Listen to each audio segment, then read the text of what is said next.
I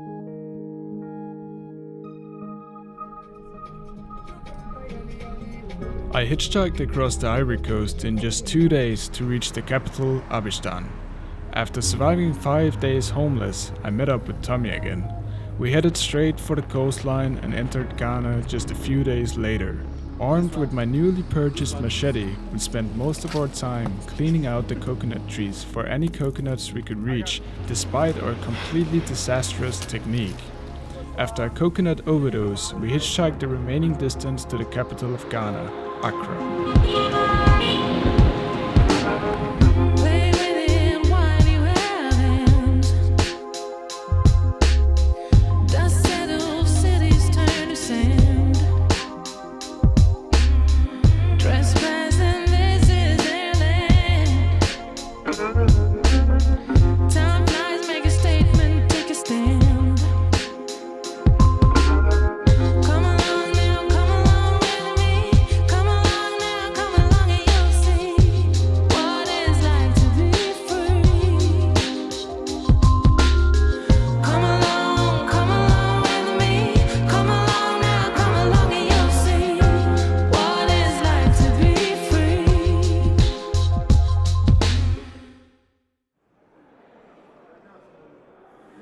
After a tough decision to get on a flight all the way from Accra to Luanda, I found myself in an entirely different part of the continent, ready to explore southern Africa. I just touched down in Luanda, the capital city of Angola. The flight was surprisingly good, man. They gave me a lot of food. I didn't expect that at all. Anyways, I'm gonna be honest, since I'm coming from a capital city, Accra in Ghana, I don't really have the motivation to explore yet another capital city. I kind of want to just like head straight for the nature part of this country. I just want to go see this country, man. I think it's really beautiful from what I've seen. Na minha cidade do interior, tudo que chegou, chegou de bem. Minha mãe olhava pra estação e vendo viagens dentro de mim. I ended up walking around a bit anyways. I had to withdraw some money and some other practical stuff before leaving the city. Pretty mixed impressions of this capital city. Like some areas there's like sick kids laying on the sidewalks just coughing, and yeah, it's pretty rough. Anyways, I have no idea how the hitchhiking conditions are here in Angola.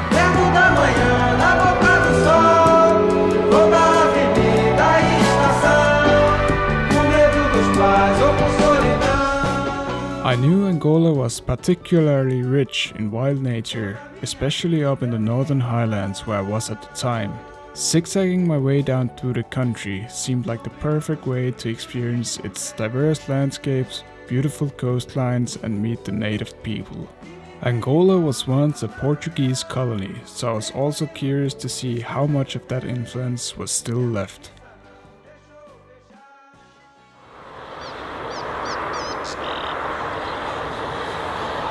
Good morning from the outskirts of Luanda, or actually I made it pretty far out, so that's pretty good.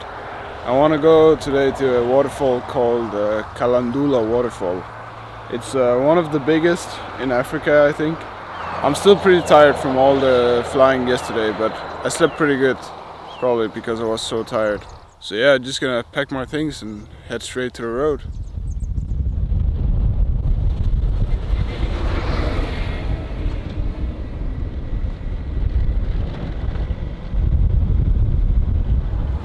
Pretty good first ride. I just stopped the car because I had to get some water.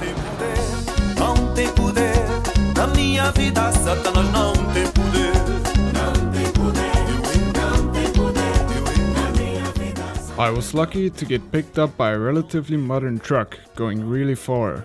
Everything was great until we heard a loud bang from the back. I could tell from the truck driver's facial expression he knew what the issue was. It looked like it wasn't the first time.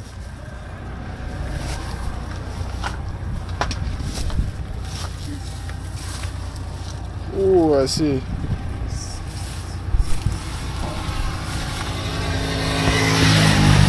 Yeah, it's finished. Looks like one of the tires blew. I heard it too. It was far from the first truck tire I had seen blown up.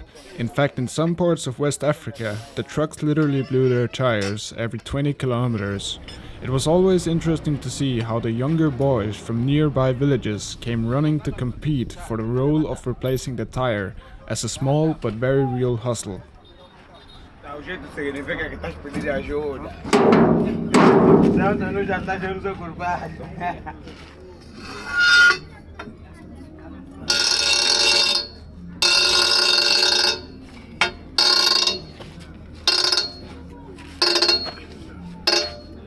Alright, it looks like the wheel is back on after a few hours. That's how it is, man. I've tried it quite a few times now, hitchhiking with trucks. The wheels just blow up. There's nothing to do about it when the road conditions are so bad.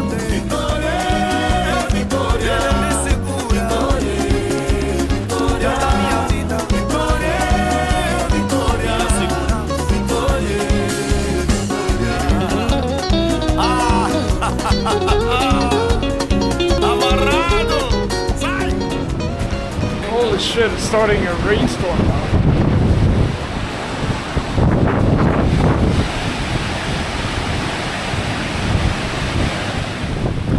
Damn, I fucked it pretty hard. I'm gonna come back tomorrow. It's crazy weather now. Yeah, so last night I finally made it to the waterfall at like 5. Then it started pouring down like a real thunderstorm. And yeah, apparently like the police chief of the district I was in was there, like just to see the waterfall as well, but he wouldn't let me stay there alone. Kind of weird. I ended up going with him in his car, like with his wife and everything, and then they took me and like fed me a ton of food, like a huge plate. Then he insisted on taking me to the city 70 kilometers away where his sister lived, and then I slept in their house.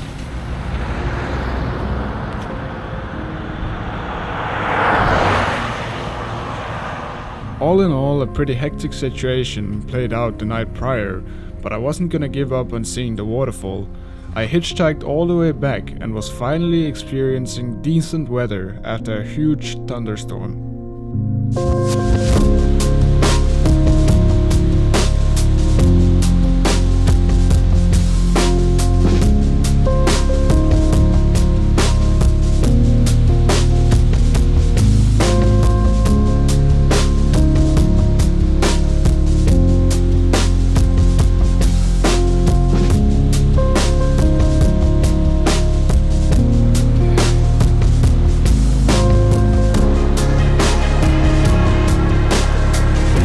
Refreshing. Now I want to go to where the water drops all the way in the bottom, and hopefully I can go there without a guy's food, like find some kind of way.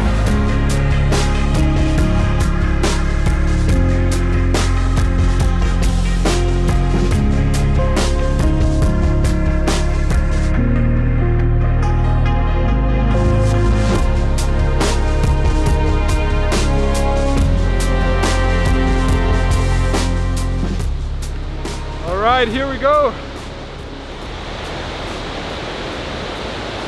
So beautiful here.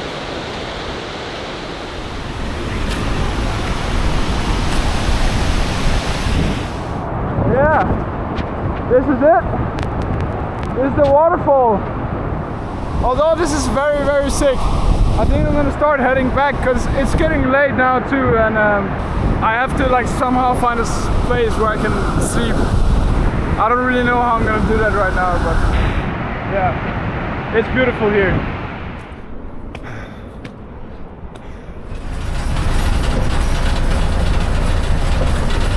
Managed to get a little ride here back to the city. Nice. I usually don't run out of places to stay, considering I sleep like a homeless person most of the time. However, this time I couldn't seem to find a place without aggressive drunk men around. Luckily for me, I was able to sleep on the floor of a small restaurant where the owner locked me in to make sure I was not gonna be bothered. I woke up and continued hitchhiking, this time towards a rock formation by the name of Pungo Andongo.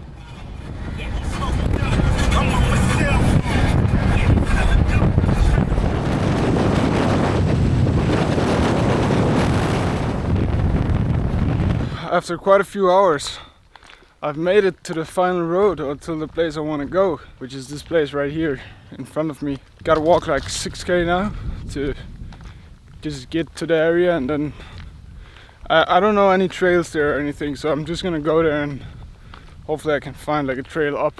Gonna head into the mountains now. My plan is, when it becomes late, I want to find a nice place to sleep in the mountains. Hopefully not in a thunderstorm, but we'll see about that. So yeah, pretty bad news. My sandal just broke doing like the first kilometer. The whole thing just detached. I'm gonna try to tape it, but I doubt it's gonna work. I'm probably gonna have to buy new shoes sometime soon. Damn, I bought these in Barcelona or in Benidorm on this journey, man.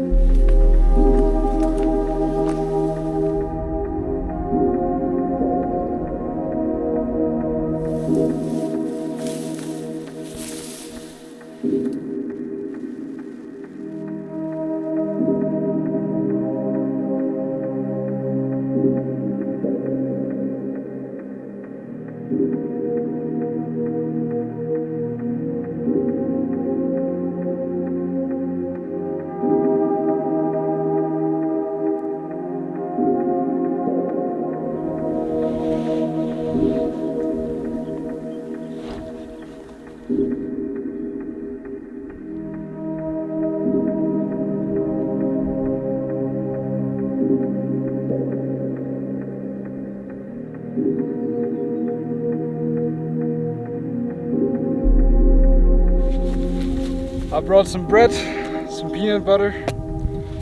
This is everything I have, so gotta make it last. I'm on my way back down again. Gonna try to go down there, and then hopefully I can get to that one, because I think that one is gonna have a very nice view. I found the way. Just have to crawl through those bushes. That's right up here.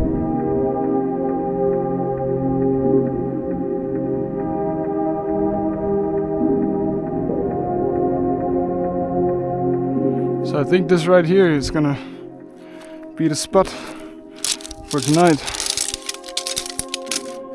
I'm trying to get a bit of shelter under these trees. It's not gonna be much, but I'm also thinking about lightnings.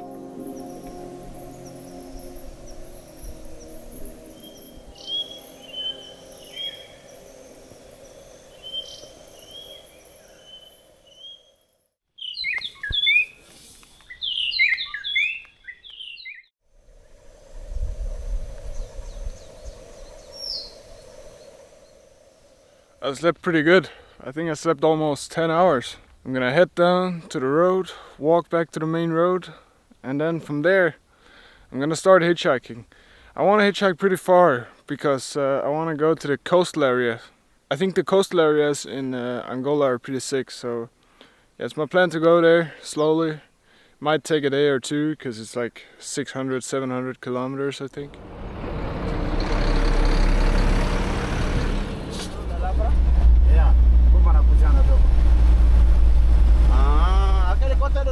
I felt like I had done a pretty good job exploring some cool places in the northern part of the country. In front of me I had multiple days of hitchhiking to get to the coast. The roads were generally better, but still included large sections with potholes, slowing down the trucks significantly. Like almost every other country on my way, Angola was clearly showing the massive inequality and corruption. Most people still live way under the poverty line, and public infrastructure is severely underdeveloped.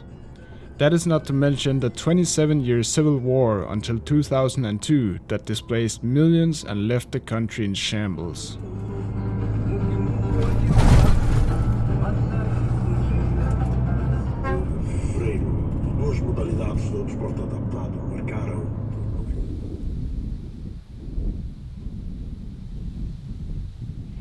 Just gonna try to put my tent in this high grass here, and yeah, continue hitchhiking tomorrow. Maybe explore some areas, I don't know.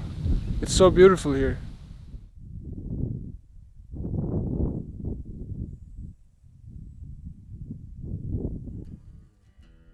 I know what you came here for. And now I'm sick of joking. You know I like you too. Just back through the wet grass, then back to hitching rides towards Libido.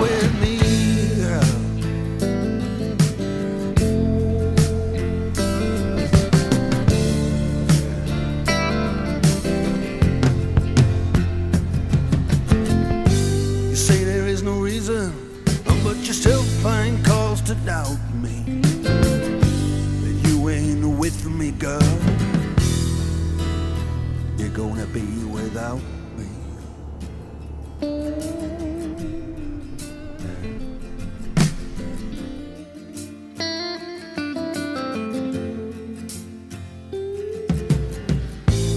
Where do you think you're going?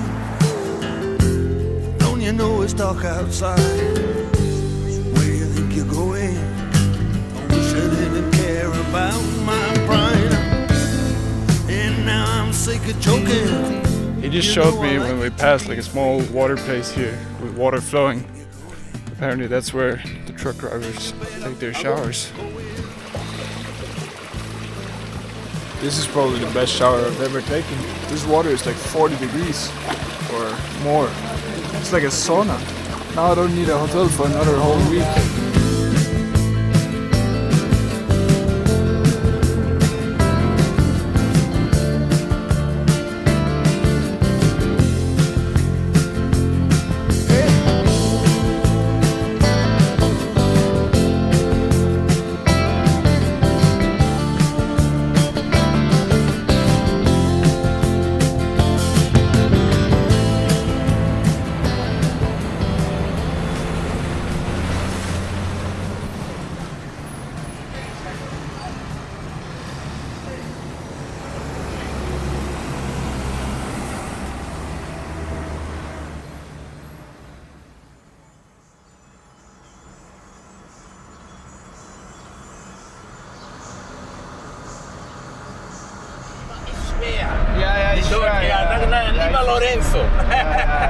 I can already see the cliffs over there in the far distance.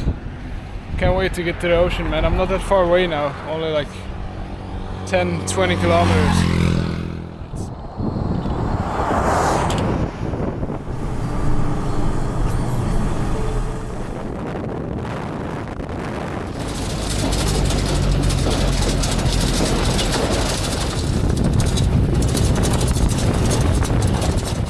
I had simply looked at a place on my map I thought would be good for swimming.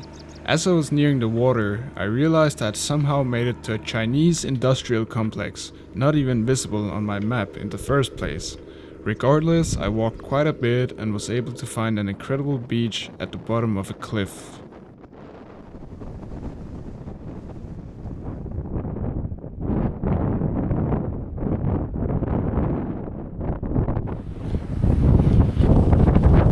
Go down there, take a swim, and then walk up there and see the view to the other side.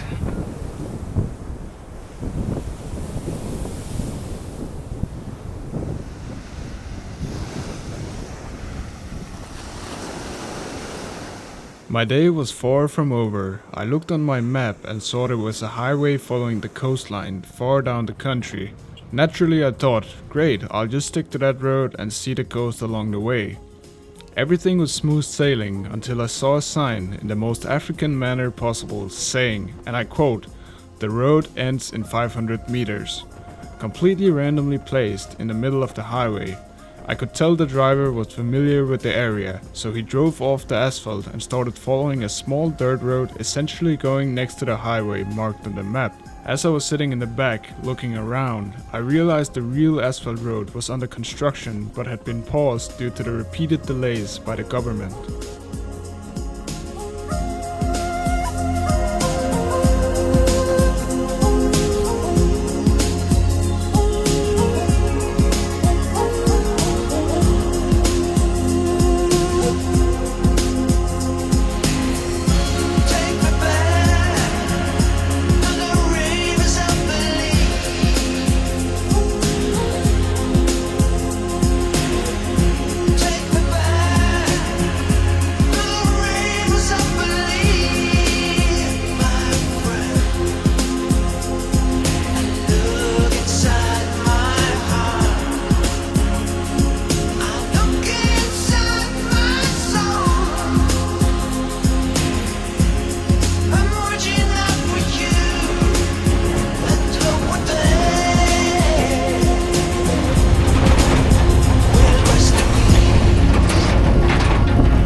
the road.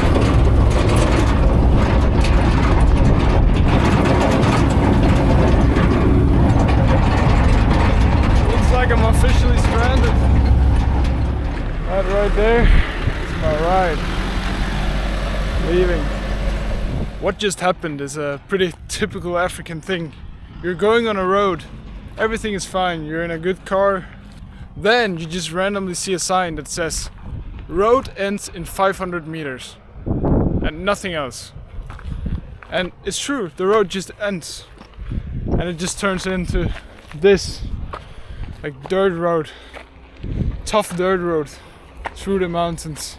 The car wasn't finished here, but the reason I got off now is because there are big animals in this area, so I prefer to put up my tent in daylight just to make sure I'm not near anything like right now.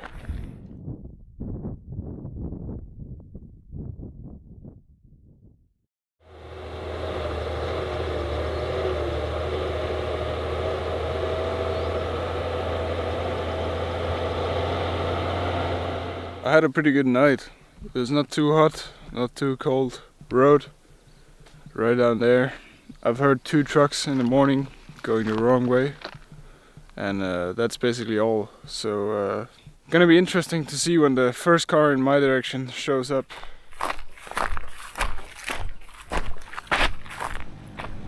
I didn't get picked up by a truck, but I did get picked up by the only scooter that passed me after 2 hours of walking. The driver turned out to be a spearfisher on his way to a very remote, tiny fishing village. I wasn't in a rush, so I asked if I could come along on a fishing trip.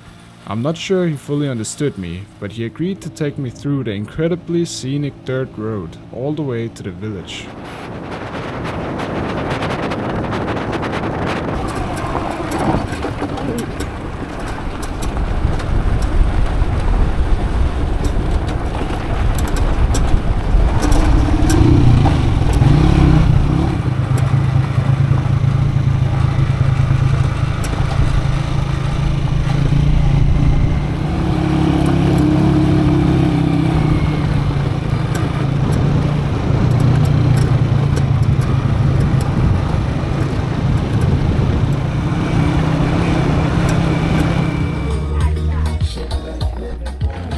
So, the one guy I found on a scooter.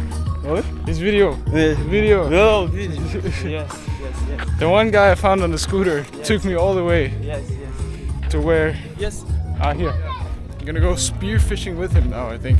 I asked if I could join and he said, yeah, no problem. He said they're gonna be leaving soon, which in Africa can mean 10 minutes. It can also mean 10 hours. And your name was, your name? My name is Zai. Jama. Jama. Jama. Okay. This bread, Yes. it's made here Yes. from this. Yes. Ah, okay. Yeah. That's so sick. Europa, yeah. Europeu. Yeah. É o angolano, você é europeu. Vai ver no farol. Yeah. But now we go fishing. Pescar. Yes. Yeah, here. Yeah. Okay. 500. The abacate. This is abacate. Abacate. And bread. Okay. Abacate We got some. compound. This. It's very good. Muito It's good. bom. It's good. All right, we are ready to execute the fishing plan. They're carrying like some kind of generator on board. Yeah, this is the boat. Hopefully I don't drown. Honestly, it's not the worst boat I've seen in Africa. It looks pretty okay. Aí tem quantidade de gasolina?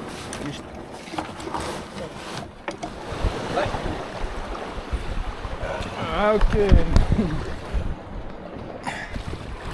All right, we got it in the water. Ai, sobe! Sobe! Não dá! Você é mulher! Oh shit, almost got soaked. C'est bon. When?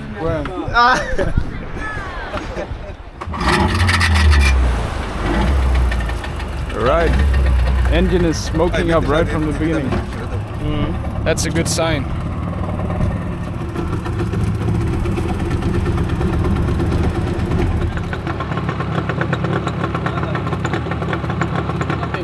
So it seems like we're almost ready now. We're still just in the shore, but he told me we're gonna go far out, or I think he told me. It's not like I speak Portuguese, but we're slowly moving. There's a guy missing. Where's the amigo? The amigo. The guy who drive me. Yes. He's Yes, there. yes. Okay, he's on land, the guy.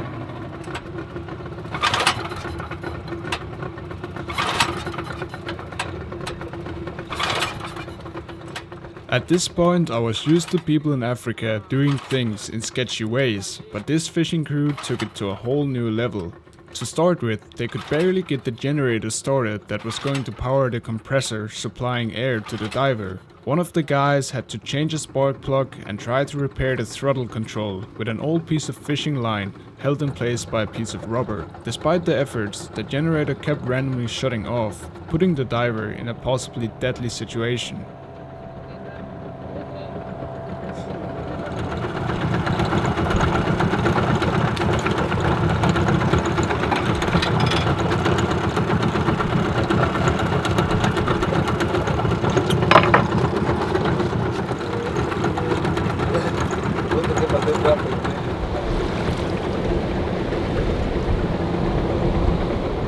Amigo, vai te levar onde? Tira foto.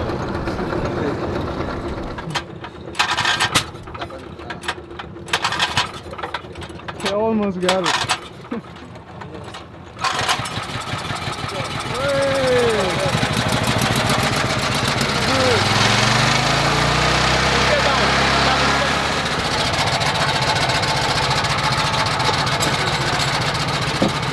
I did not expect they actually had a real harpoon and real diving equipment here.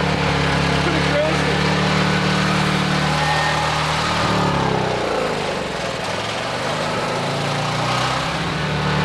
He's getting ready to go in.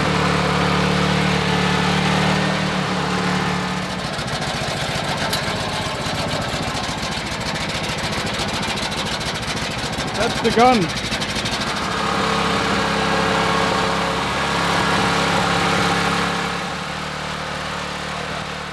Watching the diver fearlessly getting in the water, knowing the state of the equipment keeping him alive, was a surreal experience. Genuinely sacrificing his life to provide for his family and village was truly brave, but also a necessity, as the village's only income was from their fish export.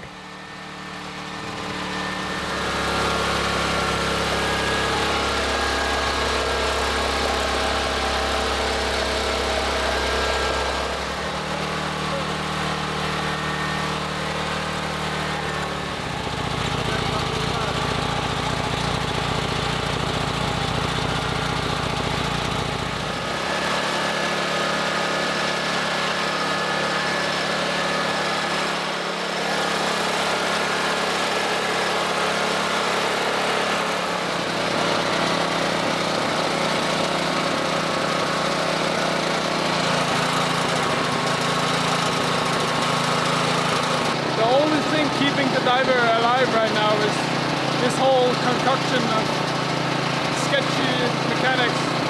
It's crazy, man. His life depends on this. Even when he just went down, it just stopped working like for a bit. Now everything is up to this like fish line that's holding everything. It's just like cars here in Africa. They're so broken, but it's just good enough to like somehow still work. That's the same with this fishing harpoon setup. They finally got everything running somewhat decently. He stayed in the water for around 10 minutes until they had to pull him up by the hose supplying air because the compressor had stopped working while he was deep underwater. It was nerve-wracking to watch, and I could tell even the crew got nervous this time. But they got him up in the end, and even with a couple of huge fish.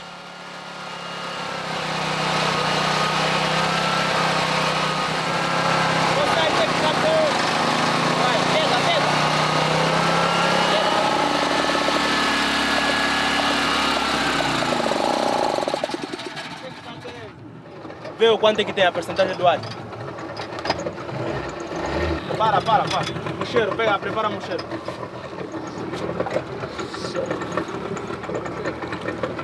Pega mocheiro.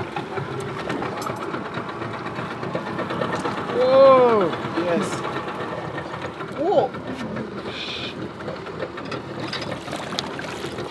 Come. Pega aí. Cuidado, cuidado. You go down. It's good.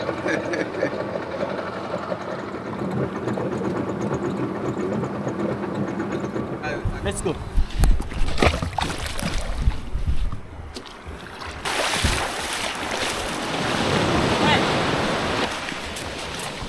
He's got the fish. It's huge.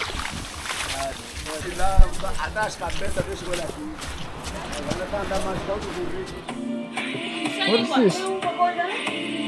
It's pesco? É peixe, porra. Tá mal esse peixe. So this is the catch. Pretty damn big. Good. Good. That was very good. In the end, everyone survived and they were satisfied with their catch. After they fed me some of the best fish I had ever tasted, I went for a quick swim to cool down and started walking out of the village to find a place to sleep. From the boat ride, I had spotted some abandoned colonial buildings a bit off the cliffside, so naturally I thought they would make a good place to spend the night.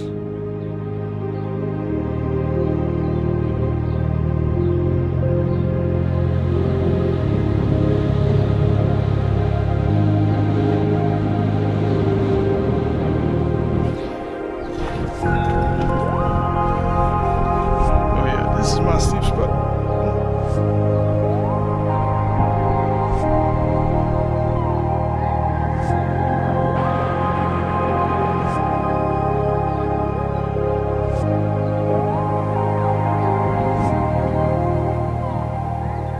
So the food situation here is we got some local coconut donuts, local bread from the bread lady. Finally, but not least, avocado.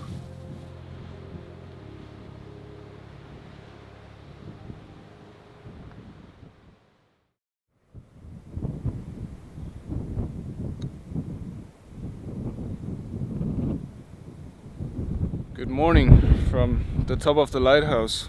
I did sleep pretty good. It was a bit windy in the night, but the walls here like kind of helped it. So yeah, it's absolutely beautiful here. It's so nice to wake up to the fresh ocean breeze from the ocean right behind me and the sunset on the other side. Now I'm gonna slowly pack up, or there's barely anything to pack up. I'm gonna head back down into the small village, and then since there are like no cars here at all, I'm gonna have to pay a scooter to take me. I think it was like 50 kilometers for €2. The day prior, my friend from the village had told me I could leave at any point. I just had to let him know and he would give me a scooter. When I met up with him, he looked me straight in the eyes and just said I had to wait 10 hours for a scooter. I upped my payment from €2 to €4, and suddenly there was a scooter standing right in front of me.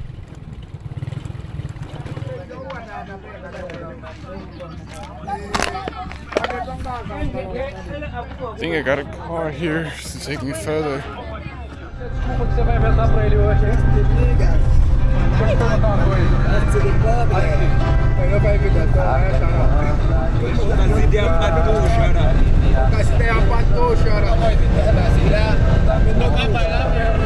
Você sabe que pra você eu sou o que você quiser. O que a gente tem? Fucking hell. So interestingly, when that car picked me up, the road suddenly started existing. Apparently they just only made it until that point where I was. And the driver, he put me up there at a gas station. Crazy gas station with Wi-Fi and everything, like crazy.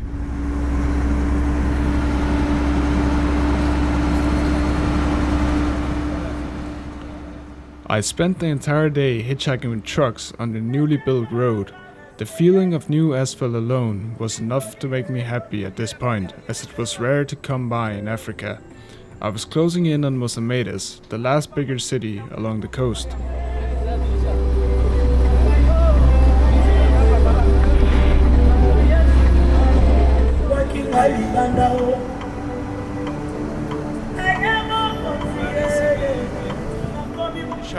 I just hitchhiked with a half Portuguese and half Angolan guy, and I told him, hey man, just drive me 30 kilometers into the desert. And now I'm here. I'm gonna find a place to sleep. I'm completely alone here. Just me, the snakes and the scorpions.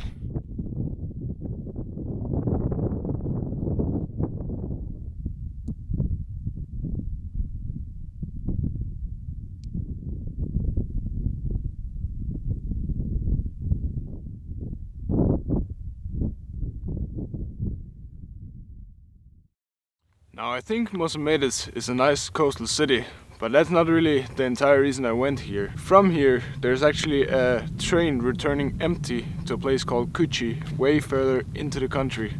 This train takes a very scenic route, which I would like to see on the rails. I haven't done as much research about this train as the other trains in this journey, so I'm kinda just going there and hoping I'm gonna be able to catch it. Worst case, I can hitchhike to Lubango, which is the city I actually want to go to. It's around 150 kilometers inland. Angolan UK guy picked me up, dropped me off here at the passenger train station, told me I should check it out. That's CFM, that's the company of the cargo train. I just talked a bit more to a very friendly guard sitting out here on the passenger platform, and he basically explained me the whole process of how the train leaves this place. Every single person I talked to told me something different about the train. To be honest, I wasn't really in the mood to hide in the sun for countless hours to try and catch the train, especially since I didn't know if it was even rideable. A bit later, I saw them rolling in a locomotive, indicating something was about to happen. After considering my options, I took a long shot and simply asked the guy in charge if I could come along for a bit of money. At first he was skeptical. He looked around at his crew and then back at me. In a thick African accent he said, "You buy us beer." I said no problem, and he actually agreed to let me join the workers in a passenger wagon behind the locomotive.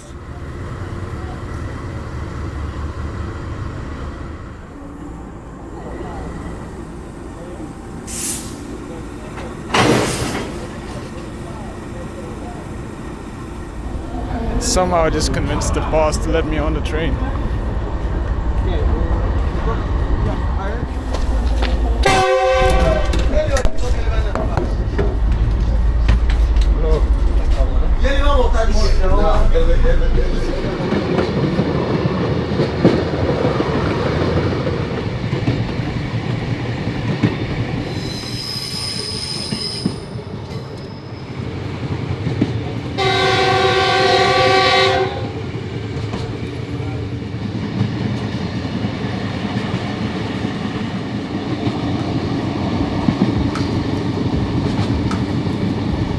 So we just arrived in Sacamore and they told me to sit down here in the passenger wagon because the boss is going to be here and they don't think he's going to be very happy about me being here. But they said it should be no problem and we can continue to live on.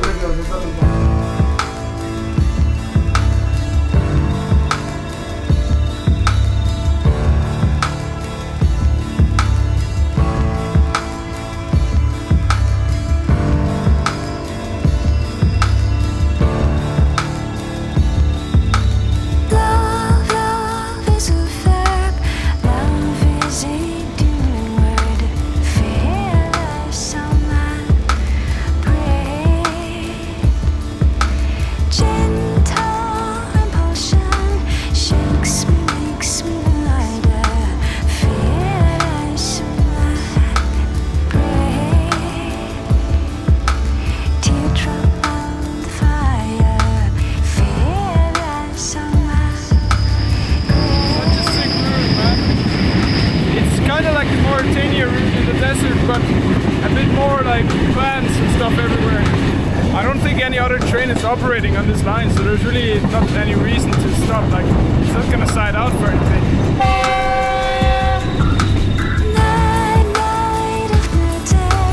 Black flowers blossom, fear the sunlight, pray.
happy I was able to get on, man. It's been such a beautiful ride, really.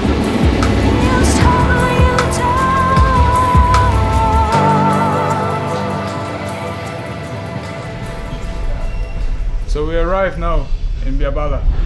Sim, here to Bibala, here. Alright, alright. Biabala. So it's pretty late now, but we arrived here in Biabala. It's a pretty beautiful city right in the middle of the mountains. I'm just gonna go to market now, buy some supplies, and then probably just either walk or hitch a ride into the mountains. I got really lucky this time, man. I'm grateful that they let me go. I even gave them some money, like voluntarily, because it's so nice. They just let me join the ride. And this is Jim. Jim is our cow in the back. Oh boy. Jim is worth 1 million kwanza. Yes. It's good business. Yes. Yes. Say hello to Jim.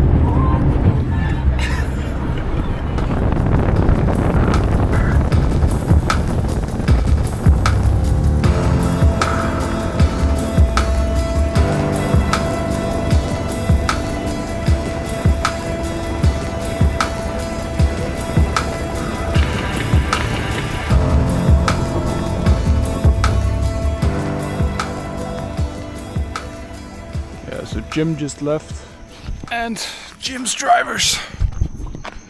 I'm gonna try to find a place to put up my tent, even though this is a very, very steep mountain right here.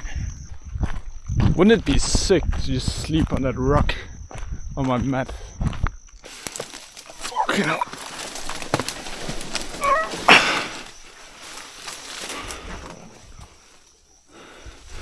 I'll probably get really injured, but I don't think I'll die. Oh.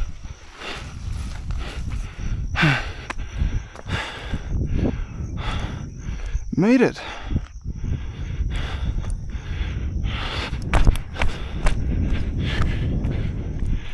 Anyways, look at this view, man. Look at this view.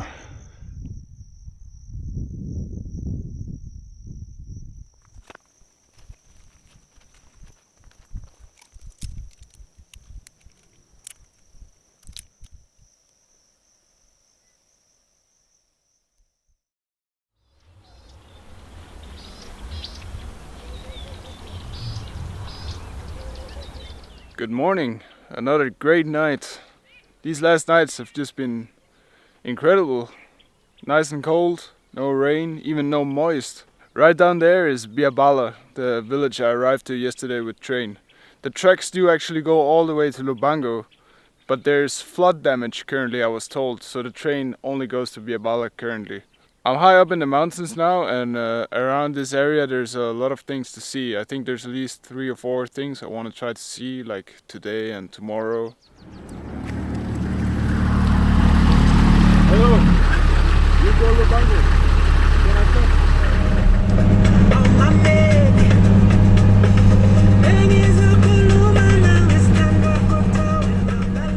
Getting to Lubango turned out to be very easy. I walked around the city and checked out the yard as well. It wasn't completely dead, but I was already satisfied with yesterday's ride.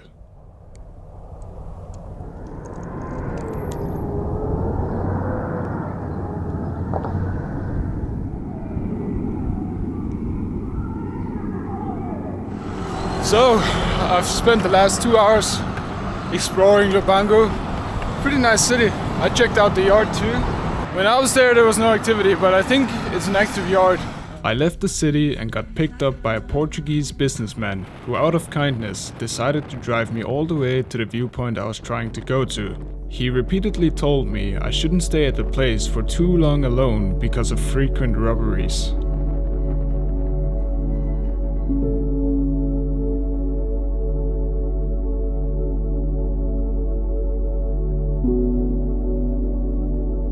So this right here is what's known as the Tandavula Gap. It's basically just like a natural split in between a pretty big mountain, and it goes all the way down.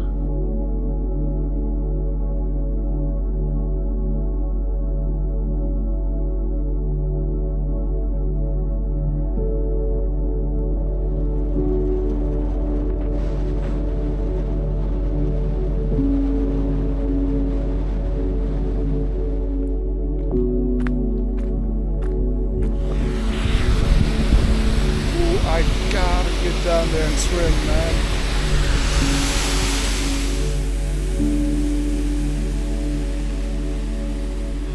I found a way down. I haven't been this excited to swim under a waterfall for a long time. Because these days I'm going long periods without hotels. So it's just really nice to get a fresh shower.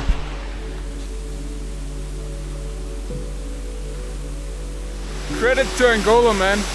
I've really been enjoying like the last few weeks here in Angola. Of course there's problems, but like overall this country has so much to offer. I think I just hit a really good time of the year to visit Angola here in like January, February, because like there's nobody here at a wonderful place like this. I'm completely alone.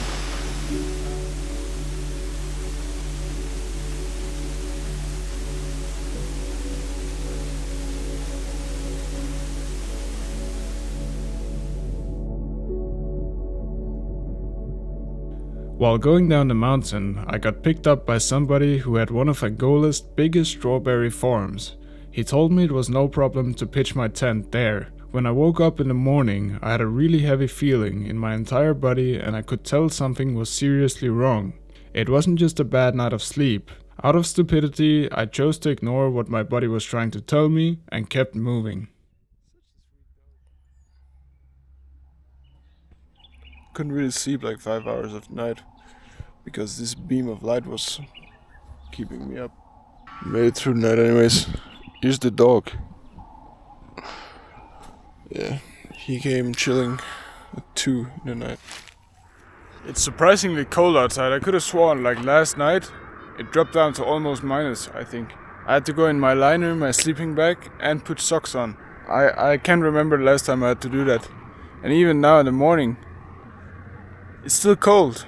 If there's ever been a clear example of ignorance and stupidity, it's that clip of me saying the weather felt cold in the night, when it was actually because I was turning sick. You can also tell my face was losing color.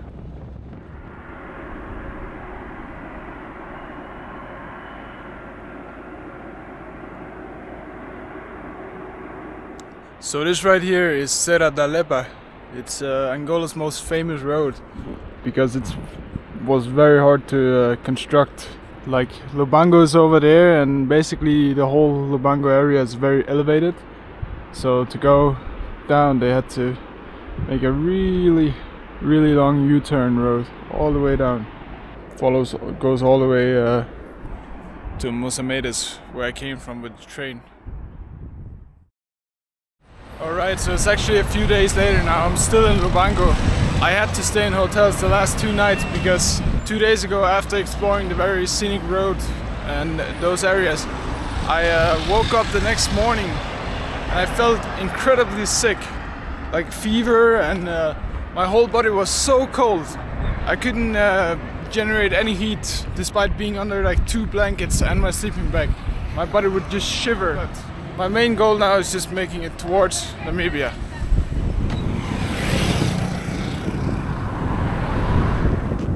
Looking back at this footage, I genuinely don't know what I was thinking.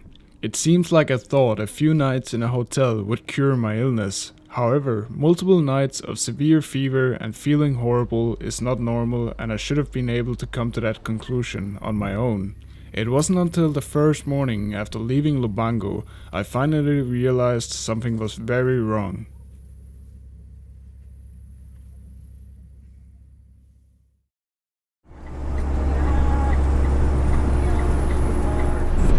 There's some wild shit going on with my body lately.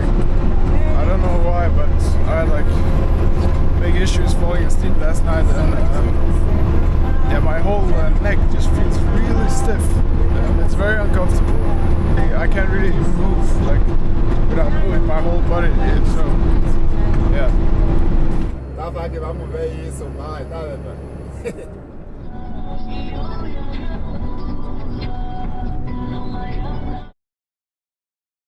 I feel so fucking bad. Every part of my body is freezing and warm at the same time. I can't turn my head further than this. So I don't know what the fuck is wrong with my back and my neck. It's like everything is fucked. And I'm like, inside it feels like I'm 100 degrees hot. Almost made it to the city now. I really hope they have a developed hospital here.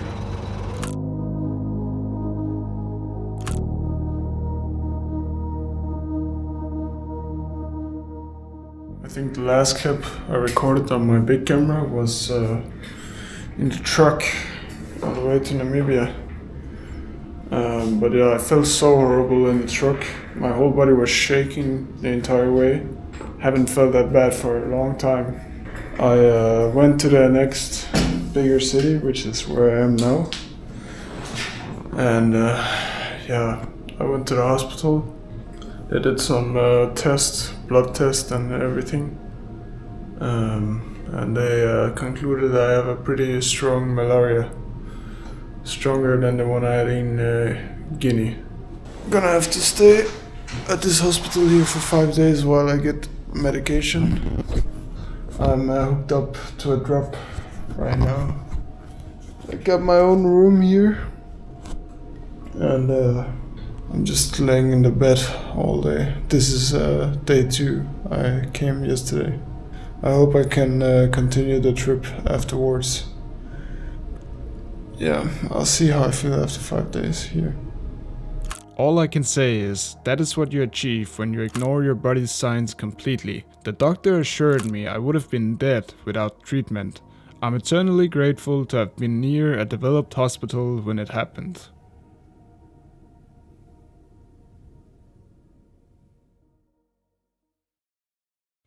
I was closing in on the border of my next country, Namibia. While recovering in the hospital, I had spent some time researching the country. My rough plan was to travel south through Namibia, see the wild animals in Etosha National Park, and then continue onward to the coastal cities of Swakopmund and Walvis Bay. I've had a lot of injections into my veins, in my arm, in my ass cheek. Yeah, so I feel better now. I was told I can leave the hospital tomorrow, and then I've been here for 5 days. I'm just like 100 kilometers away from Oshikango, the Namibian border city, so that's not very far. It's quite boring to stay here for so long.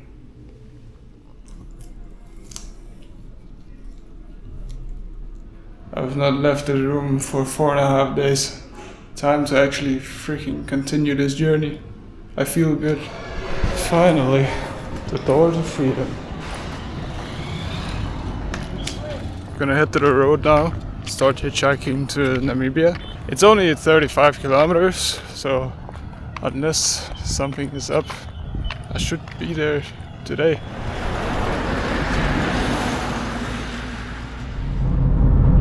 Also, our currency are very good. Yeah, here. Yeah. Just made it into Namibia. Significantly more hectic border than initially expected. Managed to get a ride here, even in the middle of the city. But my gut feeling says this is gonna be one of those nights where I'm not gonna find a good spot. Like it's the first day in Namibia. I don't know how it is here. I don't know if I can just put my tent everywhere like I could in Angola.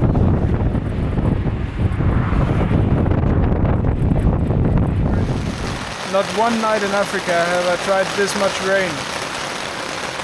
It's like, my tent is waterproof, but the water is like flying up. And it's thundering too. So. Holy fucking shit, dude. That shit was close to me, man. I also cannot sleep because it's so loud. I dried up my tent, took a few hours. It's already 9 now and I woke up at 6. But now my plan is to go to the airport right here. It's a small airport, but there's some car rentals there and I want to maybe rent a car to go in a national park. But it all depends whether it's a crazy price or not. I don't really know the price, so I'm gonna go there and explore my options and see.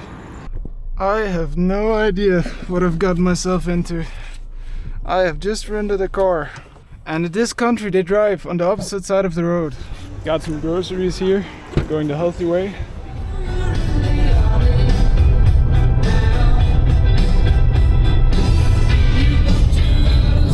This is by far the most expensive endeavor I've done on this whole journey. Like renting the car. It's not free to go into the national park too, and there's no way I'm gonna go to Africa and not see the big animals here. So it's 15 kilometers now and I'm just gonna head straight into the park.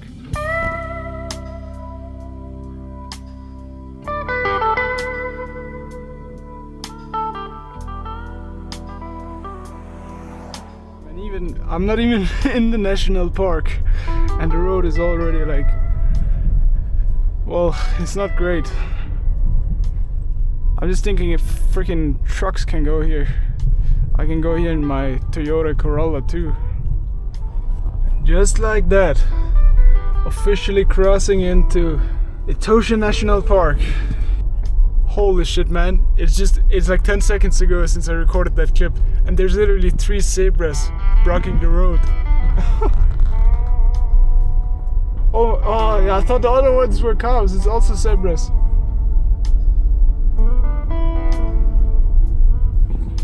That's so sick. I've never seen a zebra before.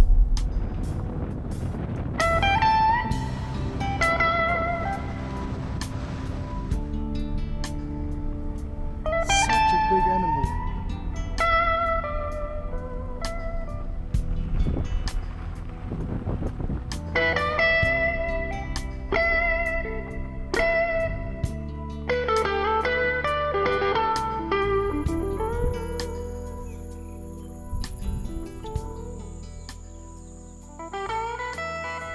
So I'm at the spot, I'm camping now in my car.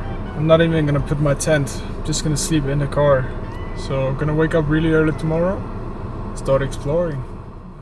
I set out to see as much as possible in the few days I had with my newly rented car. Unfortunately, I was at the park slightly out of season, making the animals scattered more randomly than in the summer when they gather around waterholes.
Stopped the car on the road. They said they've been here for 5 days without seeing an elephant. As it turns out, finding elephant poop was very easy, but actual elephants were a lot harder. It was my last day inside the park and I was already very grateful to have seen all those animals. It's hard to explain, but driving around in a rented car gave me a weird claustrophobic feeling. After so long with nothing to take care of except myself, I wasn't used to that kind of responsibility anymore. The next morning I dropped the car off and was relieved to be back to my actual style of traveling. Right up there is the gate. That was it for Etosha National Park 2025. I'm a bit tired. I haven't slept that well the last 3 days because I was sleeping in the car in the passenger seat. I have the rest of Namibia to explore. I'm not really sure how many things I want to see here, but I'm gonna start hitchhiking south, probably to the coast, to Walvis Bay. Yeah, there's quite a few things to see there, so yeah, from now on I really don't know much about what I'm gonna do. Gonna get back on the road, start hitchhiking.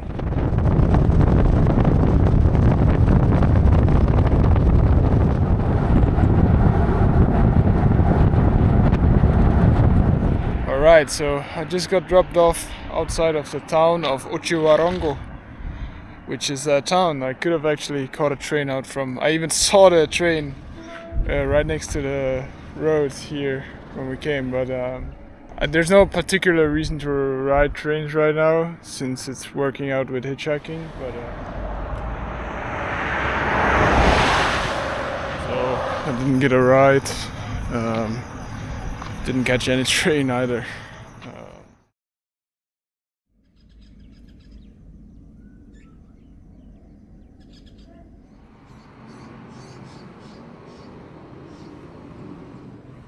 Good morning. I just woke up. I'm feeling more refreshed. I finally was able to lay down for a night completely. When you're sleeping next to trucks or trains, it always feels like you're gonna get run down in the middle of the night, but other than that, I had a pretty good night. Just gonna pack my things, back to the road. It's around 370 kilometers to Walvis Bay, where I'm trying to go, to the coast.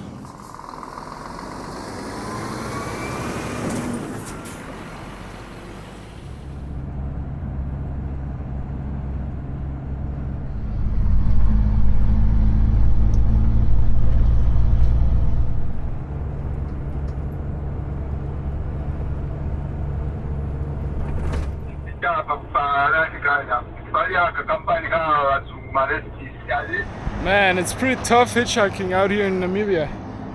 There's like a lot of cars, but nobody stops, and it's like bored into everybody's mind. You just have to pay money if you're stopping a car, which is like not the point of hitchhiking, but... Me saying that is nothing more than failing to understand. I found myself in a country with a completely different culture than I was used to. While I was sitting in a car, I saw a freight train standing at a station I had done some actual research on. I got excited when I realized it was the right train. However, the circumstances were making it really hard for me. Yeah, there's not even any people walking around here, so I don't think the train is gonna leave soon. It could, but I'm not gonna bet my whole existence on it, so I'm gonna go back to the road, start hitchhiking. Honestly, I just don't find it worth it right now to sit down and wait, because I don't have any water, so even if I wanted to wait, it's not really like an option. Would you look at that? Now it's starting to rain too, and it's still hot. It's not like it's cold now, so that's just great. Nobody's even like slowing down for me.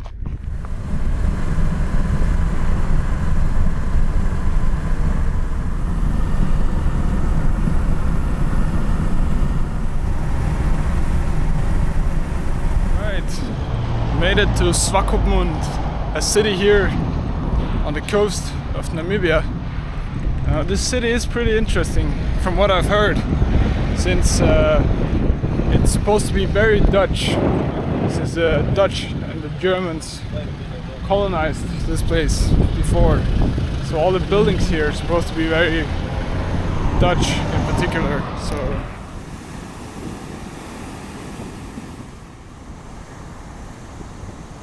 this town is such a strange place. It's basically like Holland or like Germany, but then still mixed with like some African things. But it's like an active colony, it feels like.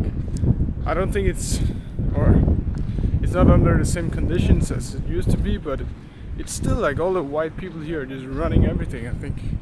And there's like a lot of white people here in this town, Swakopmund. I think over half is white. It's also the first town in like forever where nobody really stares at me for no reason. I'm just walking around a bit. It's weird to be in a town like this after so long. So I found this stadium light here, which is definitely not my best idea, but crawling this ladder at this time is like very obvious.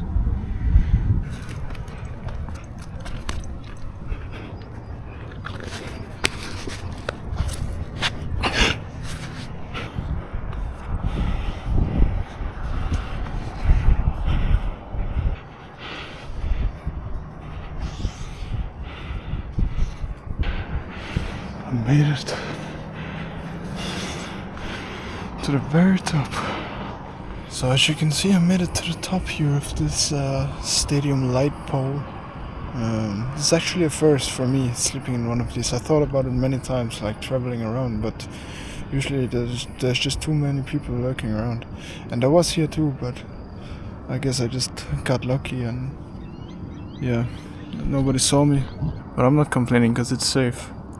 I like sleeping at heights. That's almost like where I feel the most safe.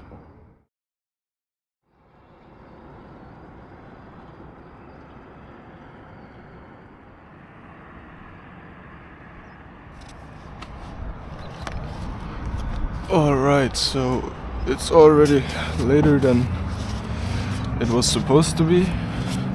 I'm definitely gonna get down now while it's still before 7. I think I just have to send it because otherwise too many people are going to come. Yeah. My sleeping mat fucks this shit up so hard every single time.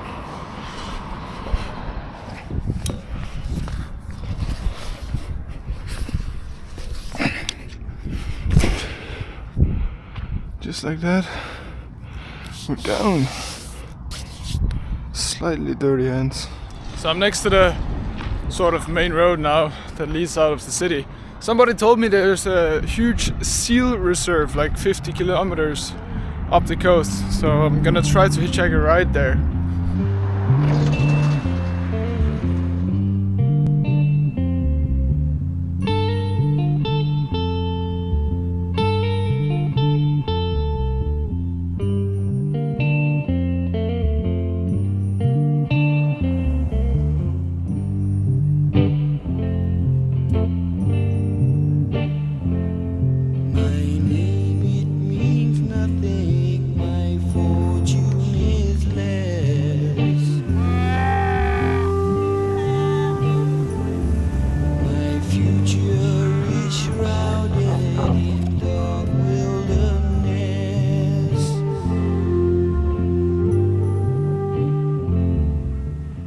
The smell of all those seals was something to remember. Despite having smelled a lot of bad things in Africa, this was pretty remarkable. Everything I possess, now they are gone. They are gone. They are gone. Yeah, this is my spot for the night. Pretty damn nice nature out here. Very deserted. Earlier today I was told there's hyenas out here, but I haven't seen any, so yeah, I don't know. The ocean is right there. The road is not that far either, maybe a few kilometers. Feeling grateful. Oh, where can I go to and what can I do? At this point, I was almost losing myself in completely normal tourism. I slowly developed a thought process telling me, you have to do this because you won't be back in Africa for a long time. But I think I was trying to cope with being exhausted from many nights of poor sleep. It didn't help that Namibia was notorious when it came to paying for everything you would want to do or see, not something that usually fit my style of traveling.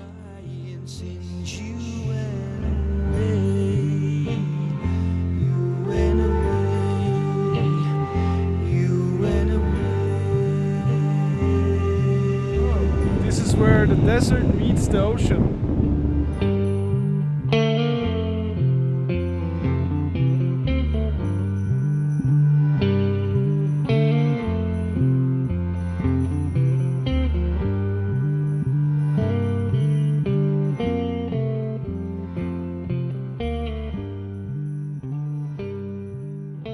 So now it's nice and cool today actually. Might even rain, I hope not. But I'm gonna start hitchhiking back to the inland since I've basically explored everything, more than I thought I would, around this coastal area here. I'm gonna set the target on Windhoek, the capital of Namibia. I don't think I'll make it there today since it's like 400 kilometers, but maybe tomorrow, or definitely tomorrow, unless I do something else. Money, I understand. Yeah.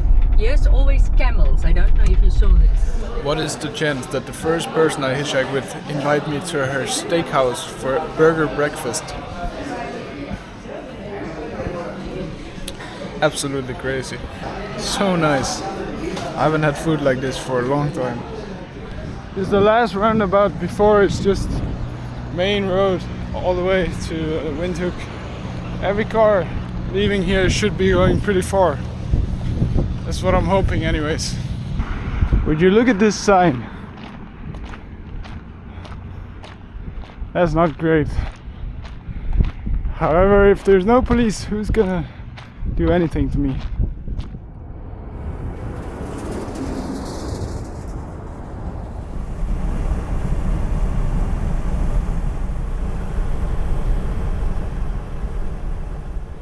Honestly, I'm surprised anyone was still picking me up at all, considering how exceptionally rough I was looking after so many days on the road. Looking back, I strongly regret the idea of letting my beard grow the entire journey, but honestly it probably helped people believe I was older than my actual age.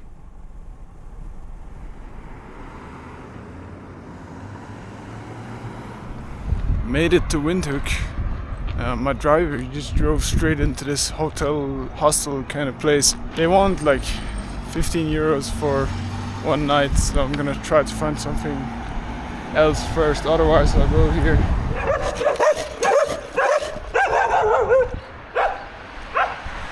Not because it's anything special or anything, but I just had my first genuine encounter with a white homeless dude in Africa. Like a white guy who's genuinely homeless here. Pretty crazy.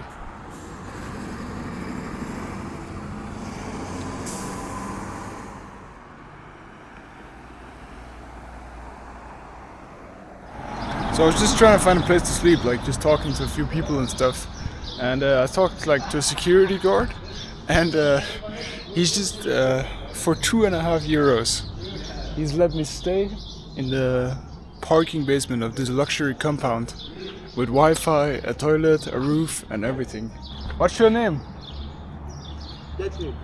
Patrick. Nice to meet you. I'm making a video. Okay. Okay. Patrick the legend.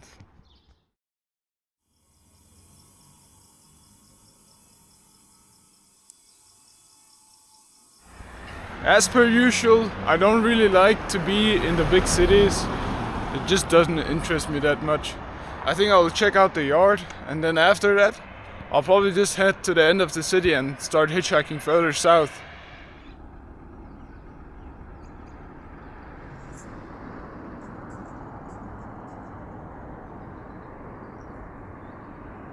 Pretty much nothing going on at the train station. I'm not gonna bother waiting for any trains.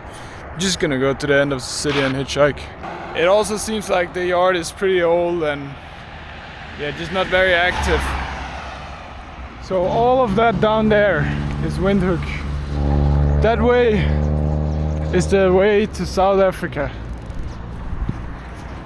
And that's the direction I'm gonna try to hitchhike now.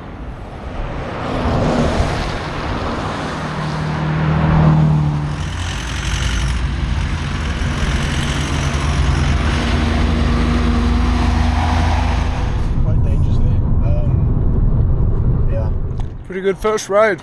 Bought some biltong here on the side of the road. Straight from the farmers. It's dried meat.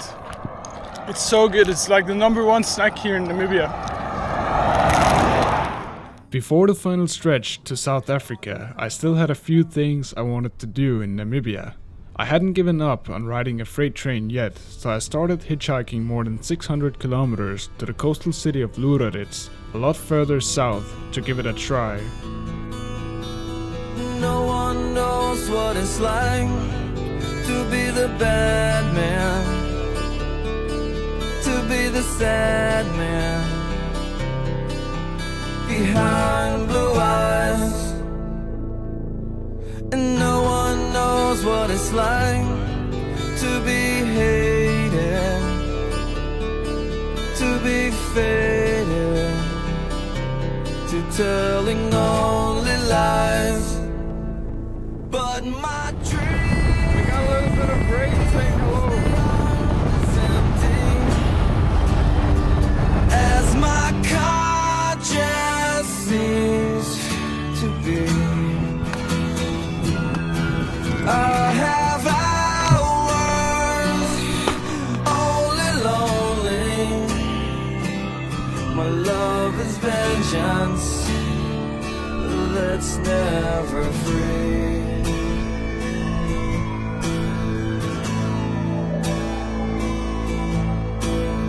No one knows what it's like to feel these feelings like I do, and I blame you. Rather quickly, I made it to Luderitz. However, when I checked out the rails, I quickly realized it was gonna be more or less impossible to catch the train due to high security everywhere and only one small low-hanging ladder in the middle of the wagon instead of in the end. I waited the whole day for the train to leave and was devastated when I realized it just wasn't possible. In frustration, I left Luderitz the same day and started hitchhiking all the way back to the main road, leading further south. I have hours only lonely. My love is vengeance. Down there's the train. If I would have caught it, I would have gotten the perfect sunset ride. Sometimes you set out to do something and it doesn't work out. This was one of those days.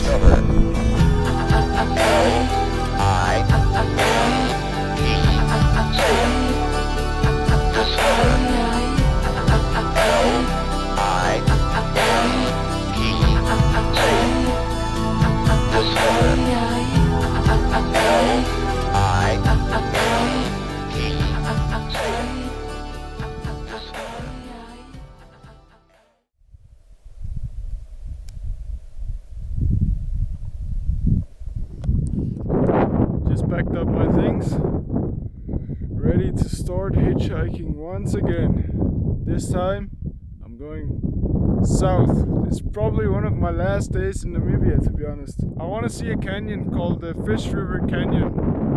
So I'm gonna try to go there today. It's about 300 kilometers. And then after that, I'm gonna set my target on South Africa.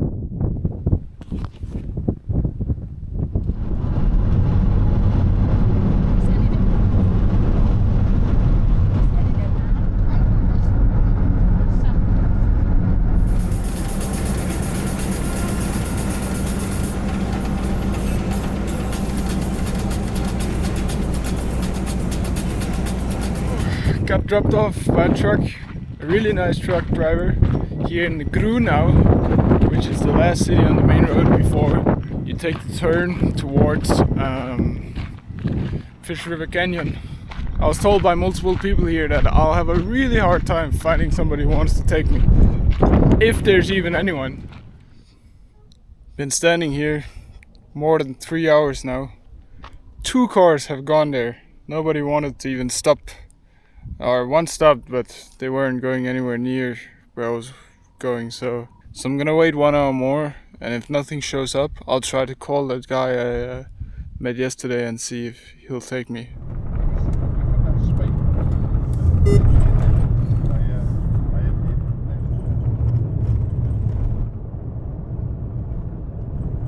To sum it up, I waited countless hours for somebody to go there, but for some reason there was no one really taking that road.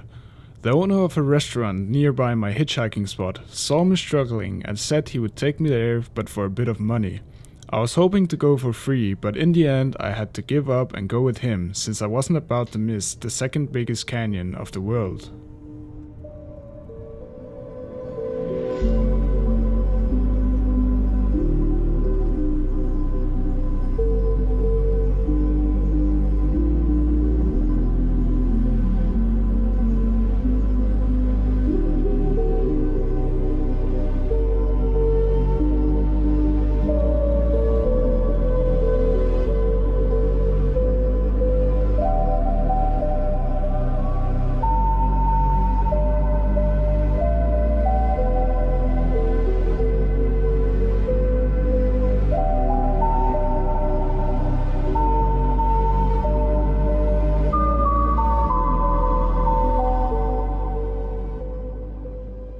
The Fish River Canyon was spectacular, but I will say I was feeling the exhaustion.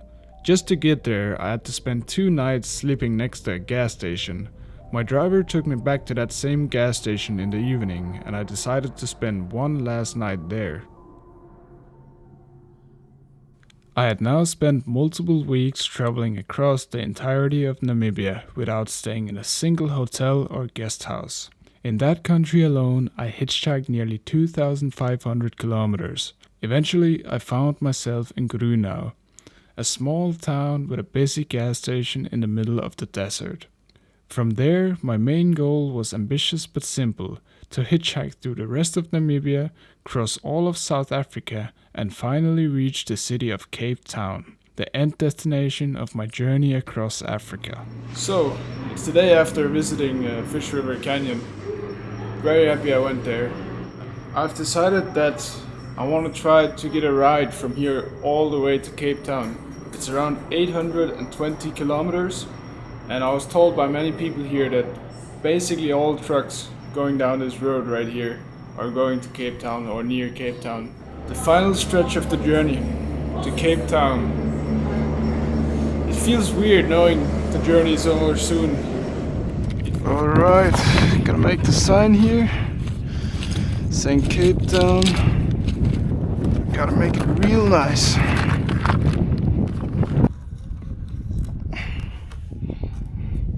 That's a pretty bad sign, to be honest, but it should get the job done.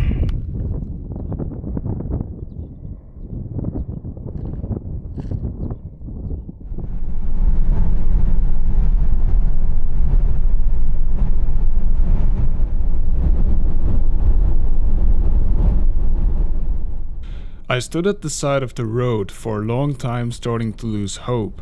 That was until the nicest old man came out of nowhere in his pickup and told me he had no problem taking me 600 kilometers towards Cape Town. It didn't stop there. He turned out to be a local farmer who was going to visit his family in South Africa. Initially, he had brought a lot of food from the farm for his son, but he could probably tell I was hungry and had no problem feeding me everything from homegrown olives to homemade beef patties. Truly one of my best rides ever.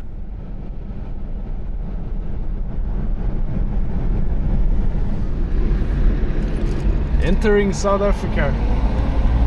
Only when we go through the river. Yeah, not yet. Almost.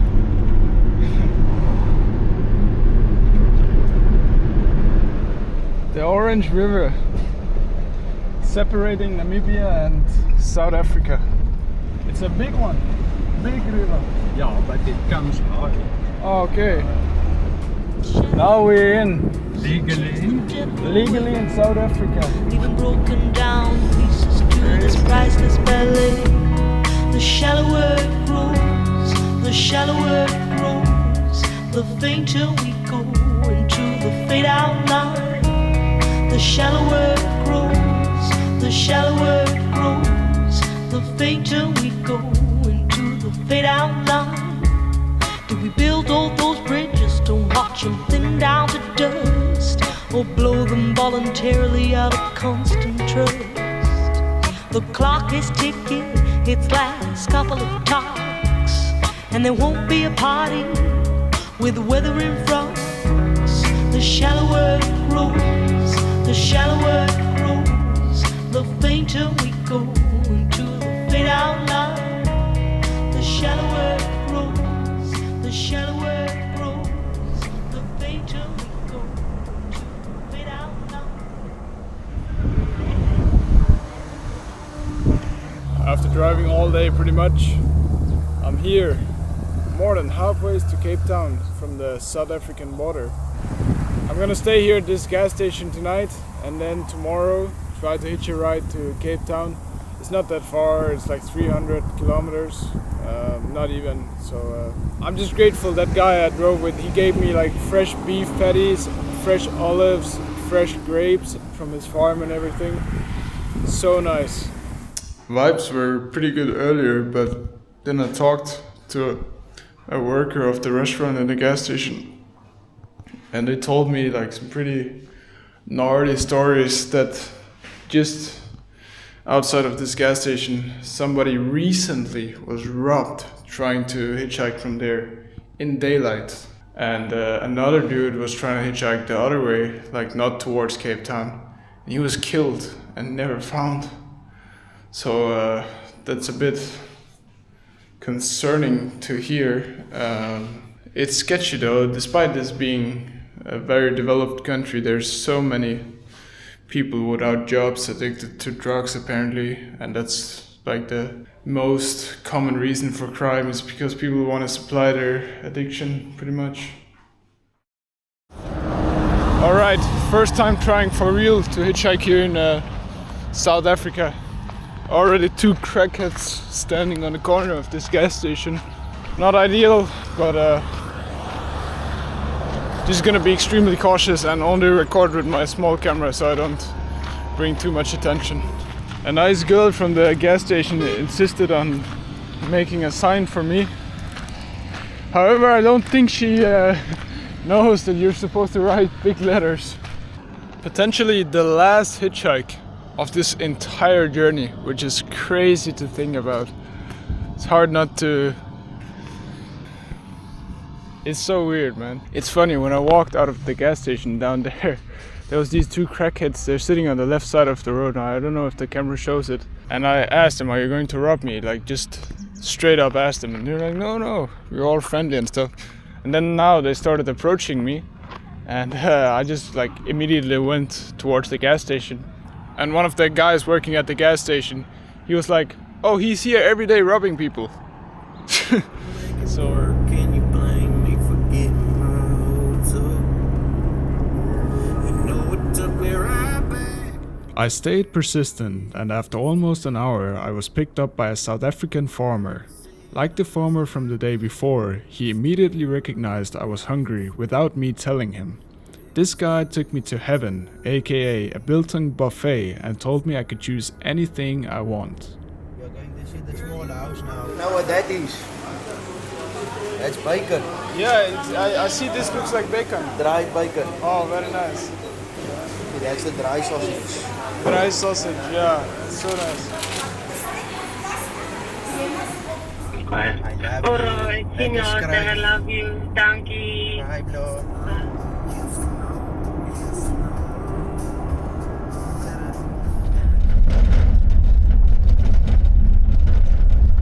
Right, plans change. This guy wasn't going to Cape Town anyways. He put me in Wellington, which is a small city around like 40 kilometers from Cape Town. So, pretty good. Just gotta get one last ride now. Rasmus car.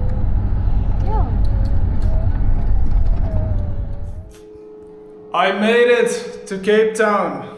Holy shit. Huge shout out to this last guy I was hitchhiking with. Him and his whole family, like mom, dad and 3 kids.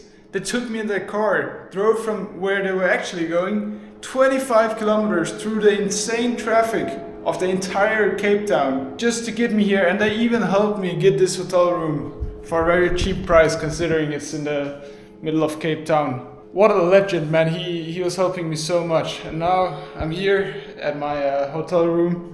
This is my first paid stay since the hospital in Angola. I feel like I can allow myself to have a nice room now. Then tomorrow I'll probably go to a hostel or something. I've decided to award myself with a very nice looking pizza. I'm gonna get everything washed, cleaned up, and then tomorrow I'm gonna start exploring Cape Town.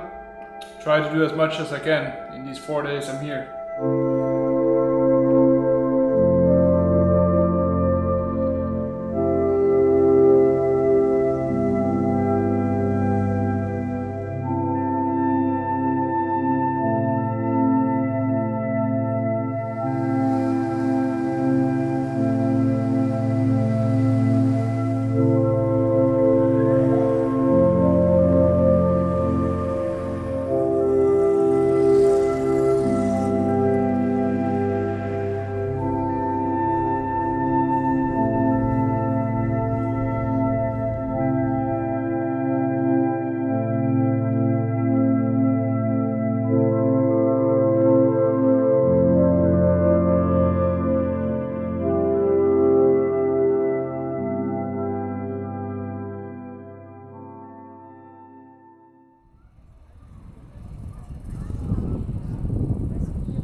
I'm sitting on a bench right now, halfway up the Lion Heads mountain here in Cape Town.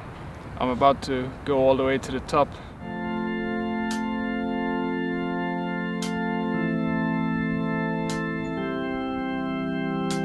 I've been spending the last 3 days here in Cape Town. I have 2 days left until I go home, until it's all over. As someone who was brought up in the West, in a very modern country, a rich country, there's a lot of certain things you have to get used to when you decide to travel very primitively through Africa. Unconsciously and consciously, your brain wants things to be like they are where you grew up.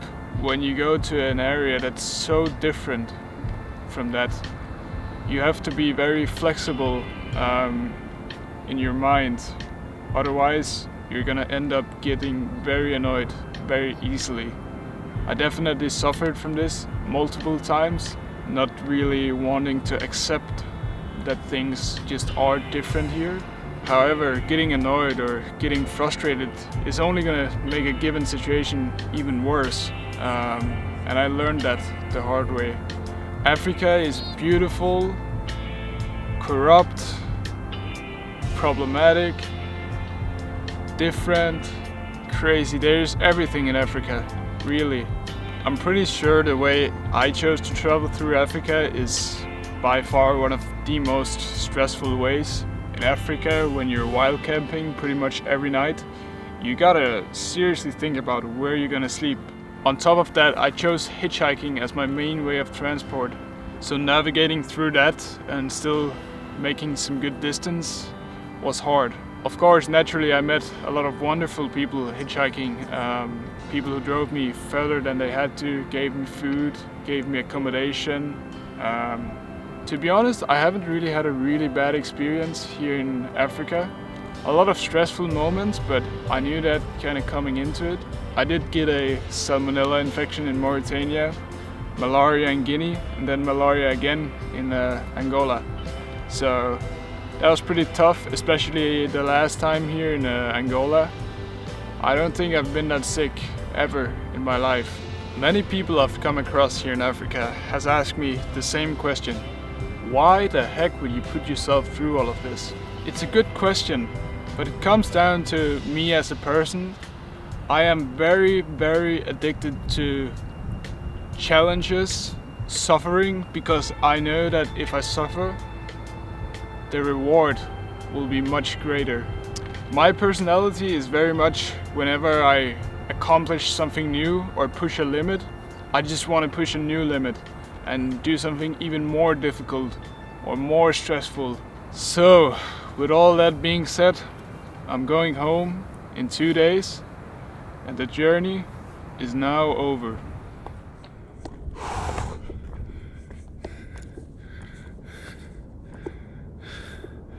Here we are at the top of Lion's Head.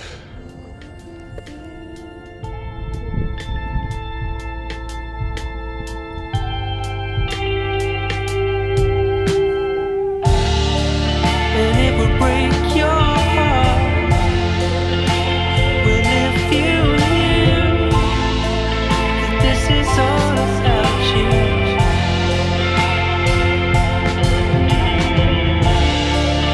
But you can't.